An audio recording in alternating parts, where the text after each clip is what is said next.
Hopper, this all begs the question, do you think Cecil's right? You can be a good man, or you can save the world. No, he's wrong.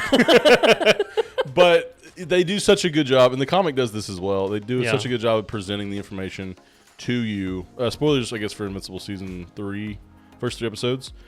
Some of the comics, too. We'll probably tell you when we're going to spoil the comics as well. Yeah. But essentially, Cecil has backup plans for Mark and Viltrumites in general. Yeah. But, like, he doesn't trust Mark because he's Viltrumite and his dad destroyed Chicago and stuff. Yeah. Spoiler alert for Season 1 of Invincible. You've all seen that, surely. Yeah. There's been enough memes and pop culture references that it's probably over with. Anyway, but this debate felt like it could have been de-escalated with a conversation, but these two had both so strong opinions that it was like on at the moment something was off. And that's even the same thing my girlfriend was saying, because she was like, I feel like Mark's overreacting here. And I was like, well, I can see Cecil's side. The problem is Cecil was so ready to defend himself that Mark saw how ready Cecil was for Mark in general. With the Reaniman, with the thing in his head, the essential bomb that was in his head, all made sure that Mark was like, even if I see your side with like Darkwing and with Sinclair, you've now made it very personal, you know? So I can't trust you ever again, kind of thing. And that whole fight scene, dude, it was mimicking the comics as he was like running and stuff. And then even like the only thing that didn't happen in the comics, he actually turns the Guardians against Invincible at one point. They're like, or not the Guardians themselves, but different heroes come out to try and fight him and stuff, like while they're flying around. I really wished I could see that, because honestly, I am a big Immortal hater. I want Mark to punch him in his face. Dude. Notice how the Immortal didn't move a muscle whenever Cecil was in danger. Whenever Invincible had him by the throat, didn't flinch, didn't move, didn't even think about moving. Because he knew, he's like, it's not a fight I'm winning. Nope. He's having flashbacks to Omni-Man just chopping his head off. Omni-Man twice. I don't want Mark to even have one. I'm not going there. 407 years ago. He's like, no. Somehow I think I've made a big mistake. Man, we get a lot of stuff going on, but Cecil ultimately, I think, is still in the wrong because the ends don't justify the means. No, not at all. Or is that the right way? The means don't justify the end.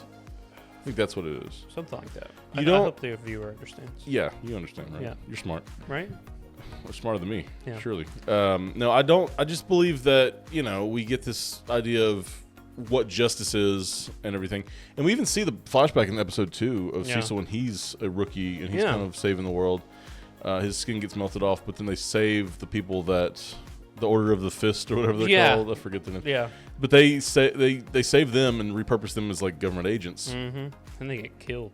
Cecil does not have it, which is it's great because we get this whole idea in this season, and even like kind of a little bit leading up to it. But it's the idea that like of capital punishment, essentially. Like when does life become not precious? Yeah. When is it okay to kill? Because Nolan obviously thinks I'm going to kill everyone who's not worthy. And Mark is at this belief where he's been raised human, life is sacred, and we're going to I'm not going to kill regardless. Exactly. And then we kind of see this echoed with Oliver as well, because he doesn't understand Mark at all. He's a bug. Gosh, I can't wait to talk about Oliver. But then, we see Mark escalate to where he didn't want to kill some of the multi-Pauls that were attacking him in, what's his name? The Rex-Splode. Thank you. Yeah. And then he goes, fuck it. He'll come back. They're not really, they're not, I mean, it's one life. He's killing some of them, but they're not real. It's not like you're killing multi-Paul by killing his clones. And then we get Fight Master and what are the guy's names from the future? Do you remember? I don't remember, but I love it. He's like, I don't want to hurt the guy. punch, nothing. He's like, see. It's like Dropkick and Fight Man or something. Yeah. You can throw them. Yeah. Do you remember why they come back? I don't remember in the comics, but in the show, they're still in the Declaration of Independence. I remember why they come back. I can't wait to discuss that. Well, I know that storyline lends with some. We'll get to it. But before we get into anything else, we are the Binge Warmers. My name is Steven. And my name's Hopper. Welcome back. We will be covering all of Invincible. The first 3 episodes is going to be one episode of our series, and then we will continue one episode per. Let us know if you like this content. We've had varying success with it before, so make sure to like, subscribe, hit the notification, share this with your friends. Really, really put this out there so we know if you guys want more of it. Also, join the Discord. We've got a link in the description down there. And like we said, share it with your friends. If you like this content, maybe they would as well. Yeah. But yeah, let's get back into it. I love the change when he sees that Rex is going to die, and he's like, okay. And at least then you can give him the benefit of the doubt. Well, he knows that Multipol's not actually going to die, so he's okay to do this. Yeah. But you don't actually know, is that when Mark starts saying, because we do know later, especially if we're going through the comics, that at a point he does say, okay, I'm just going to have to start killing people. Yeah. You know? This is also something that's brought over from the last season when he killed Angstrom Levy. Levi? I don't know. I think it's Levy. So he kills that guy because it was an accident. Yeah. He thought he was stronger. Oh my God, that's so chilling. Dude. So he's already killed a guy in defense of his family on accident. And then we get, Multipols, he's putting them down. And then Cecil's whole argument is like, it doesn't matter. Like every mean justifies the world being safe. So in that logic, you would just kill indiscriminately. You would kill anyone who's a threat, essentially. Yeah. And if you can't turn them to your side. Right. Or just turn them to your side. So it's just this really interesting argument. Yeah. And for Cecil to have, I guess if we're looking at it from Cecil's point of view, he's justified for a little bit of it, right? Yeah. I guess we can talk about the relationship stuff a little bit, Eve and Mark. Yeah, finally they get together. I don't understand. I guess I do understand because it does end in kind of failure, but I would have told Eve right away, hey, your future self had some feelings for me. I would have never mentioned it. I think I would have had to mention it because it would have been weighing on me so heavy. And that's probably like, I'm sure she would have said yes regardless. Yeah. But at the same time, it's like, have you loved me this whole time? Yeah. Maybe here's my feelings. Yeah. Maybe leave with the feelings, kind of centralize the feelings. I wouldn't have brought it up. At all? At all. Took that shit to the grave. I feel like I have trouble holding on to secrets like that. Yeah. Because here's the thing. We already know Mark. If I'm in Mark's shoes, right? He knows he has feelings for Eve, even if he hasn't admitted it, right? So when he sees future Eve and she says that, all that's doing in my books is saying, hey, it's safe to go for Eve now because I know I won't get rejected. Yep. You know what I mean? I don't need to burden Eve with this future knowledge. No, like it's almost selfish to give Eve that knowledge. You know what I mean? That's interesting. Because Eve is way better off not knowing that future her has been struggling with Mark's disappearance for the 20 years that he was gone. You know? So I don't know. I would have taken it to the grave. It makes things complicated when you don't need them to be complicated. Because when he asked her out, she said yes, and that was it. You know what I mean? Yeah. You didn't need all the extra stuff. I guess I don't know. I guess I would have just. I'm just a yapper too. I like to talk, Yeah. so I would probably have mentioned every single detail that I possibly could and made it super awkward and weird. Yeah. Now I will say, if you don't tell her at the beginning, you damn sure better take it to the grave. Yeah, that's what I'm saying. Like if you don't tell her right away. Of course, I think in the comics, like it comes later, doesn't it? It comes a little bit later. I think on their first date or something like that. Which I like the addition of like William and his boyfriend. Yeah. Did we get a voice actor change for him? I can't remember. His voice sounds pretty different. Deeper. Sounds deeper. Yeah. But they kind of give him that advice. We also get him like struggling a little bit with his heart. You think they're gonna do something with him? I'm not sure. I think it's more because like they said, William in the comics kind of fell off, and I think the show writer wanted to keep him in the show. So I think they may see some differences. We're already seeing some differences too with Eve going to architecture school. True. That didn't happen in the comics, so nice to see some different development. Yeah. I think this is all because he says he may want to go longer than the comic run. Interesting. So this may be setting up side plots and stuff that they can continue, so they can kind of elongate the seasons a little bit. Yeah. Keep them fresh and stuff. Do you like that it's kind of a one-to-one to the comics, or do you wish it was like doing its own thing like a Marvel property would? I like the one-to-one to the comics because the comics are so good. Yeah. Because what you get with the comics is not a continuation of where there's just a bunch of storylines. The comics begin and they end. You know what I mean? There's 3 omnibuses. I've only read the first 2. I don't know how many comics that amounts to, but that's a concise amount that you can go beginning to end, knock it out, cover a story. You know what I mean? The story of Mark, the Viltrumite. Half Viltrumite, half human. I really like that.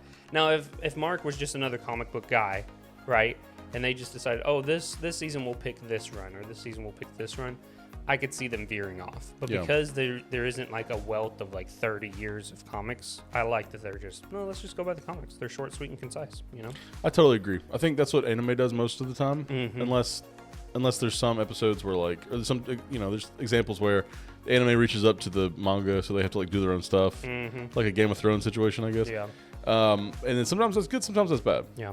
I prefer the one-to-one though. I think just taking the writing and adapting it to the screen is so much more interesting than, well, maybe not more interesting, but it's more Like people already like Invincible, I guess Yeah. is what I'm saying. Like Yeah. they're just broadening the audience of an already popular story. Yeah. I do like the Civil War type thing we have with the Guardians. The split, Oh you yeah, know? yeah. I like that they saw like if Cecil will do that to Mark, his golden boy, none of us matter to him. He does not care. It's so poignant too because they're having to like clean up the mess Yeah. from the Reanimen, and like they're like they don't have a cleaning crew for this. Yeah. Like we're here now, we have mops, let's clean it Yeah. up. It's almost like they're literally cleaning up Cecil's mess. Exactly. And And then they see that's all they're there for. You know, Yeah. Cecil doesn't care who the Guardians of the Globe are. He just cares that there's people there that will listen to him and do what he needs them to do. Yeah. And it's crazy because I do like Cecil. I get where he's coming from, especially a guy who has no powers, and this is the only way he can exert control. You know, it's got to be terrifying because he is the human. You know, the bridge to the human side of Earth. You know, I don't like Duplicate trying to tell like Rex and Ray like I was in just as much danger as you guys were. No, you weren't. You did not You die. were in zero danger. You Echo from Ben 10 style had a copy in the trunk. Yes, like to even think that you came close to death, knowing you're a million miles away in some shack. You know, Yeah. there was no chance of you dying. No.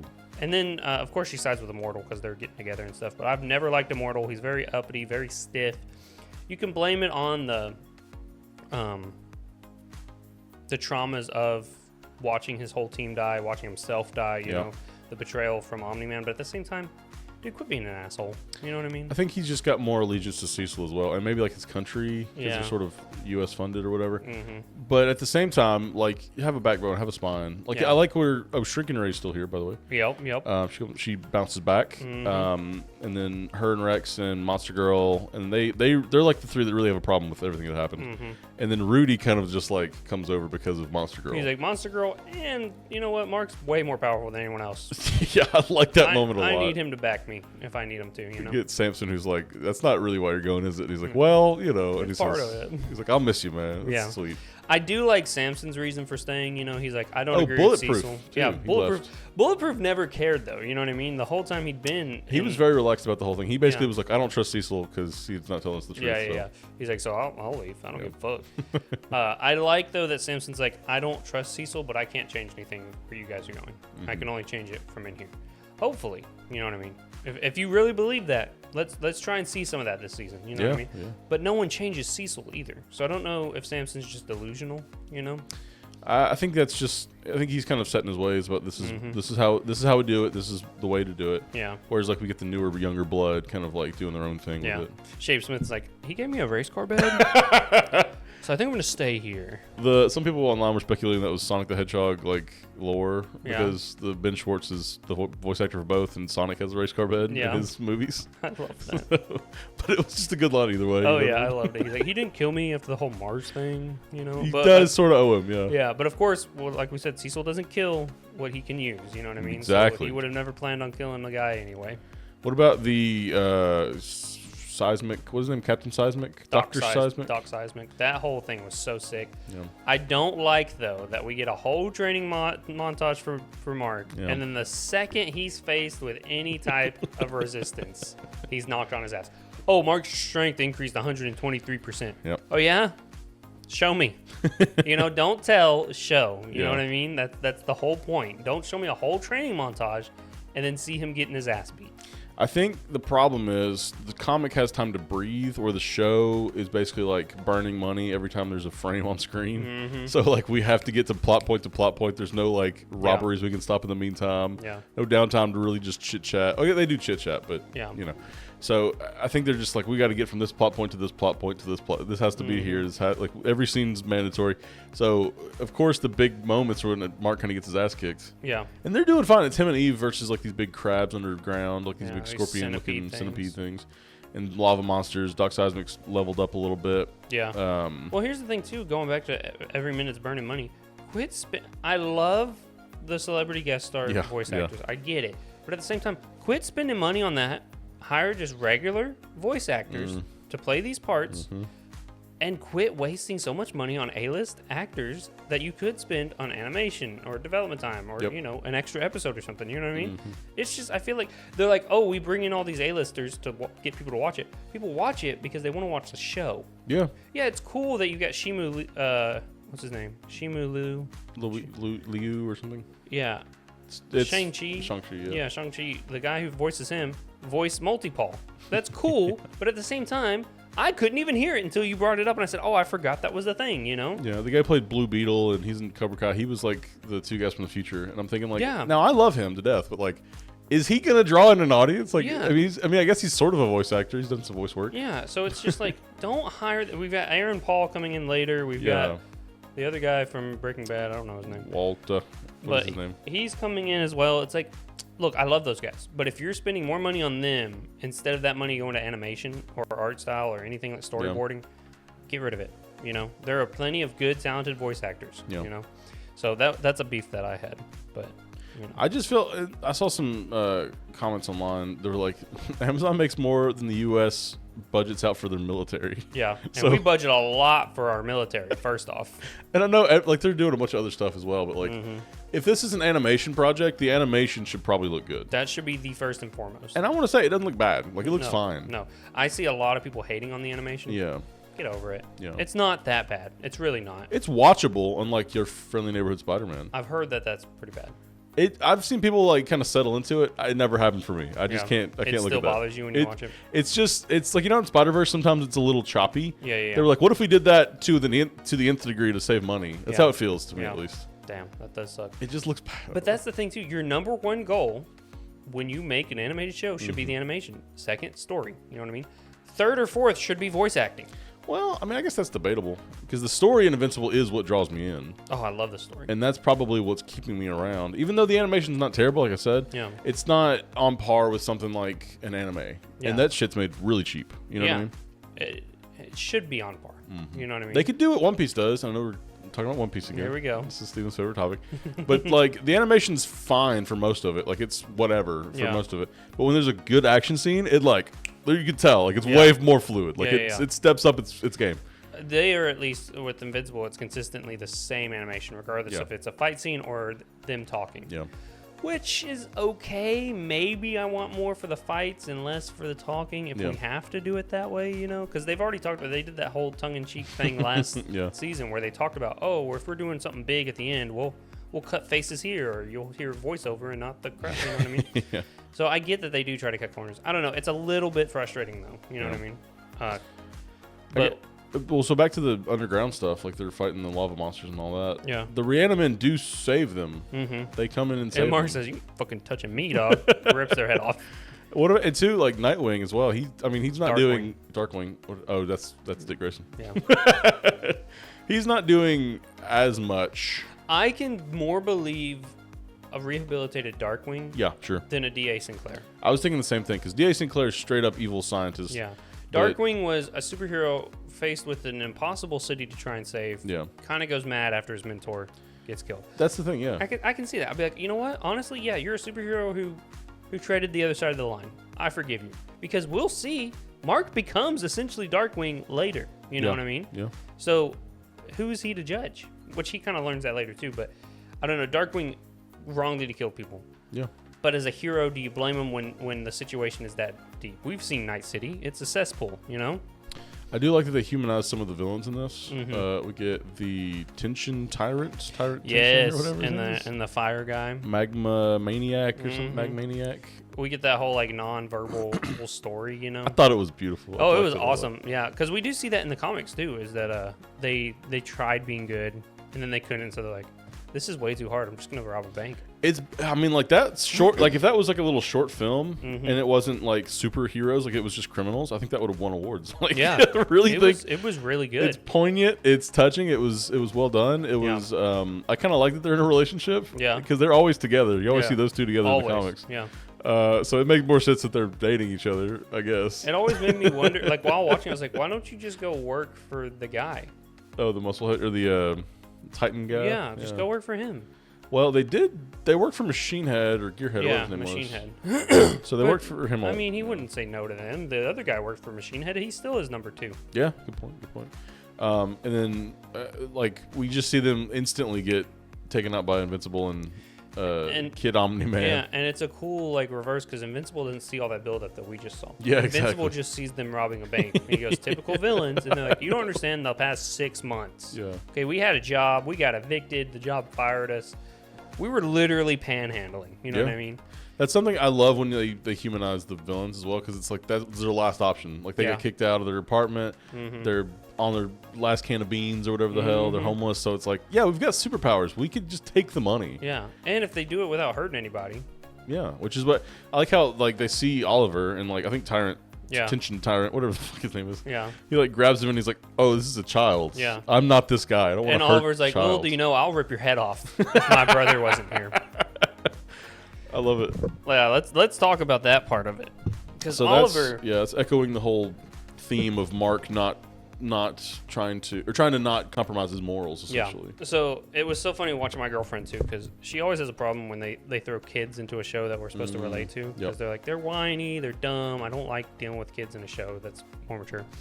And you start getting that with Oliver, because he's like, I want to go out, I want to play with Mark, and yada yada, and he gets kind of annoying. You know what I mean? And then he kills the Mauler twins. Yep. He unalives them. I love the Mauler twins. Des loved the Mauler twins. And she was not happy that Oliver killed those guys. Well, and I think that's another step up as well, because we see they can clone themselves and they've been killed before. Yeah. So like one of them dying sucks, it's loss of life, but like it's artificial life, essentially. Yeah. And so you can kind of justify like, oh, well, they killed one, but then one of them still alive. They're probably just going to clone the other one or whatever. Yeah. No, the other one was begging for mercy. Yeah. With a broken jaw. Yeah. When I was telling you earlier, when he ran through the first guy. Pause. What? Des goes, that other guy needs to get out so he can make another one. He needs to go. Because I love when the Mauler twins show up. You know what I mean? They're pretty low stakes. You know. They're trying to steal the nuclear launch codes. I mean, they're trying, but they're not. They never get away with that. And to be fair, they're beating the Guardians of the Globe. Like they're winning against them. Everyone beats the Guardians of the Globe. Everyone, dude. And Immortal and Duplicate are so like, this is the best superhero team in the country. You can't stop the Mauler twins, dog. They couldn't stop him before Omni-Man in the first episode. You know what I mean? Yeah. But you know, in the grand scheme of things, the Mauler twins are just a joke. They're fun. Yeah. We like them. Chicken pot pie. Exactly. He's like, this is why we didn't kill you. But then Oliver's like, no, I will kill you. I don't care. My dad was right. Hashtag Omni-Man was right. You know what I mean? It's crazy how little. I think what it is it has to do with his accelerated growth rate. Because Mark had to live for 17 years. He lived as a human with the humans before he got his powers at 17. Oliver never once interacted with any humans. He's kind of a bug. Yeah, he's lived for maybe a year. You know what I mean? He's got his powers, and the only humans he's interacted with is his teacher, Mark, and his mom. You know what I mean? So of course he's not going to care about these people. Well, I love that they just spell it out for you. He's like, you're talking like dad, because he basically says like, people kill each other all the time. Life's not sacred. Like it's, they're bad people. They were going to hurt people. I stopped them from hurting people, which is like another little, thing for Mark. Like But Oliver doesn't even care about those people either. You know what I mean? He's because he even says, I don't care if they die. You just wanted to kill somebody who was doing bad. You know what I mean? Yeah. Which we do see the humanity in him. He does love Debbie and he loves Mark. Yes. So, but then again, dude, it's just like, what's the line? Yeah. You know what I mean? So does, Omni-Man loved Mark and loved Debbie, you know? Yeah. He still wanted to kill the entire planet. He basically nuked Chicago. So. Yeah. With Mark's body. Yeah, dude. No, it'll be interesting watching Oliver grow up and see the things from the comics come to life in the show. Especially there's a few particular plot points that I'm just like, Oliver is just, and I get it, and he does come off as like a whiny superhero, which he kind of is, but also you notice too that he's growing faster, he's developing faster, because when Mark is chasing him, he's like, when did he get so fast? You know what I mean? He is accelerating way past the acceleration growth that Mark is. Like Mark is still stronger, and we'll see that later on in the season, but he's developing faster than Mark was developing. You know what I mean? But no, I do like Oliver as a foil. The yin and the yang of what a Viltrumite could be. And it's kind of about the. I was even thinking about like, like being raised versus like your nature. Oh, nature versus nurture. Nature versus nurture, because like he was nurtured properly, essentially. Is it just in the Viltrumite nature to want to dominate and rule? Well, I think it's also just the fact that he was secluded. It's like not Omni-Man, Homelander. You know, he never got to grow up. He sees everyone as beneath him because he never interacted with them. He never lived with them. You know what I mean? Yep. I think that's a big problem. Yes, his nurture was there, but at the same time, it wasn't there. He missed part of the nurture. Yeah. You know? That's interesting. Yeah. He's not like going to school. So he's not being socialized. Yeah, the socializing is not there. So, of course, he's going to see that he's better than other humans, you know? I do love the new suit. I've always loved the new suit. I know it doesn't stick around forever, but I do love the black and blue. They call him Invincible. I remember they did that in the comics too. I don't know when they finally realized it's the same guy. It's just Invincible, guys. Yeah. He can change his suit. I don't know why they even think that. The same hair and everything. You know what I mean? Doesn't take a genius. Like how Oliver's like, they have boy in your name? What about Kid Omni-Man? That's crazy to me. Is, He dude. wanted to take his dad's... Well, because he doesn't think his dad's as bad as everyone else. I think he doesn't think that his dad was like... He even says that maybe dad's right at some point. But he knows his dad to be like the ruler of the bug planet. Yeah. Fox. And he's like, he saved us, you know. He saved my mom, you know. Yeah. So he's trying to honor that, and he's trying to... I think he was even trying to do a little PR work for the dad. He's even trying to be like, remember Omni-Man? Like how cool he was for so long? Yeah, and they're like, oh, I remember he killed like my entire family. I remember that. Remember that, like, he moved the Earth 5 miles away from me, and my leg shattered. Yeah. He crashed through a cruise liner. You know, he caused an avalanche. Yeah. Oh. What about talk about it? But Mark's doing that little training thing. Like the whole training montage is cool. I love the training. I love that they're like he's lifted the glacier. It's like, this is the heaviest thing we could have found for him to lift. Yeah. So now we have to like make an artificial. Well, Donald gets on it. You know what I mean? Chop. Dude, figure this out already. In the comics, it's magnet. Yeah. He as far as he pushes, the magnet pushes back further. It looks sort of like that. They didn't explain it, but it was had that kind of visual. And then we get Rex who's like trying to flip him off, but it's my favorite finger. I can't use my favorite finger. Yeah, he's like, it's his favorite finger, Rex. I mean, Cecil, come on. I do like Rex. I think he's gotten a great redemption arc. I think he's really cool. He's like, we won. The bad guys are beat. My dick's out, and I don't even care. You know? I do sense some chemistry brewing between him and Ray, maybe. Sure. I think it's just that he's becoming a nicer guy and more likable. So, like, of course, people are going to like him a little bit better. Yeah, he's an attractive guy. You know, he's a superhero. We learned that his family sold him, and then the government just did experiments on him. Yeah. Kind of tough. I like that he's sort of opening up about stuff like that, too. Like, he didn't used to care about that kind of stuff. I bet you only Eve knew any of this before now. Probably. If Eve. Yeah. But like, I think it was the near-death experience thing that prompted this, like... Which, I don't know. I mean, we're not talking too much comics, but, like, if something happens to him, I'll be kind of sad now. Yeah. Duplicate literally goes, and that's why I hate Duplicate. He's like, I came as close as dying as you guys. No, you didn't. I got shot in the head and my arm bit off. You're up in Alaska. Oh, my God. Remember the whole, like, Komodo thing? Where yes. Oh, my. That was traumatizing, dude. When he ate Ray, oh, my God. He showed up in, like, episode 2 of this, like, in a flashback, and I got PTSD. Yeah. Because he single-handed all 3 of them. You know? Yeah, dude. Jeez, don't mess with him, dude. Oof. That's why I love Komodo dragons. They're so sick. Yes, they are. Did you like the flashback with Cecil? Do you think all that was cool? Yeah, I did. That was in the comics as well. I really appreciate because you see where Cecil's coming from. Because he was just like Mark. Yeah. But then the longer he was in the business, he was like, we need it, you know? And we see that he, like, cleans up the prison. He's got everybody, like, under his thumb and stuff, which is cool. I mean, that's Cecil. Like, he'll get it done. He's a badass. And that's why it's like, if Cecil didn't come for Mark immediately and they tried to sit down and have a talk, the second Mark came there, though, he was leading them to the dark room. You know what I mean? Yeah. And he was like, you're scaring the shit out of me. How? He's not raising his voice. He's not saying anything bad. He's just wanting to know why you're employing Darkwing and D.A. Sinclair. Yeah. You know what I mean? And the fact really is, like, he brought him in there to kill him. Like, he brought him in there so the Reanimate could get after him. Yeah. Like, Mark was not being violent. Well, not to kill him. He didn't want to kill him. I believe him when he says that. Okay. I think it was just to knock him out or something. Just to neutralize him. Yeah. But, like, the implant they put in his ear that was from, like, the Kraken monster. Yeah, dude. That would have killed him. They said it was, like, doing permanent damage and stuff. So I think at some level Cecil was just like, maybe it's better just to get him out of there. Yeah. Of course, I think he knows that he is the last, like, defense against the Viltrumites. Yeah, the Viltrumites coming. You don't have Mark. Earth's gone. Earth is gone. You don't win that. So I think I think Cecil's justified at some level. I don't agree with him. I don't understand. I understand where he's coming from, though, for sure. Yeah. Without agreeing, I understand. Yeah. Absolutely. Absolutely. But yeah, all this, it leaves me excited for the next few episodes. I like that the episodes are already there. You just can't access them. You get the little thumbnails for them. Yeah. Super excited for the season finale. We already know who's coming. We're ready for it. We get the hints at the other things happening in this season. Yeah. I think we may get a cliffhanger or something. Yeah. I think it might be cliffhanger time. Murphy just... That's okay. He's just curious. He's just hanging out. Yeah. But yeah, that is our coverage of the first 3 episodes of Invincible. Let us know what you thought down in the comments below. One of your lucky comments will be highlighted in next week's episode, so stay tuned for that.